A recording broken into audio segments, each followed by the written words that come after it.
ঠাকুরগাঁওয়ের পীরগঞ্জ উপজেলা স্বাস্থ্য কমপ্লেক্সে অভিযান চালিয়েছে দুর্নীতি দমন কমিশন। এ সময় খাবার ও ওষুধ নিয়ে অনিয়ম ধরা পড়ে। বৃহস্পতিবার দুপুরে নিম্নমানের খাবার পরিবেশন এবং হাসপাতালে মজুদ ওষুধ রোগীদের না দিয়ে বাইরের দোকান থেকে কিনতে বাধ্য করার অভিযোগে এ অভিযান পরিচালনা করা হয়। দুদকের সমন্বিত ঠাকুরগাঁও জেলা কার্যালয়ের সহকারী পরিচালক মোহাম্মদ আজমির শরীফের নেতৃত্বে এই অভিযান পরিচালিত হয়।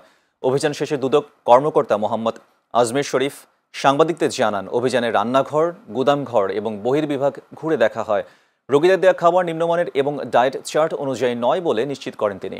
আমরা এখানে র্যান্ডমলি 5 পিস আজকে দেখলাম ব্রয়লার মুরগির মাংস এখানে দেওয়া হচ্ছে। আমরা 5 পিস মাংস পরিমাপ করেছি, সেখানে পরিমাণে পাওয়া গেছে 257 গ্রাম, কিন্তু ডায়েট চার্ট অনুযায়ী 5 পিস মাংসের ওজন হওয়া উচিত ছিল 610 গ্রাম, অর্থাৎ অর্ধেকেরও কম মাংস এখানে প্রদান করা হচ্ছে। তো আমরা ঠিকাদারের চুক্তি বাতিল এবং তাকে কেন কালো তালিকাভুক্ত করা হবে না এই মর্মে একটি সকস লেটার আমরা প্রদানের জন্য তাদেরকে সুপারিশ করেছি এবং সকস যে করবে সকসের জবাব পাওয়ার পরে আমরা কমিশনে এই ব্যাপারে আমাদের সুপারিশটা প্রেরণ করব।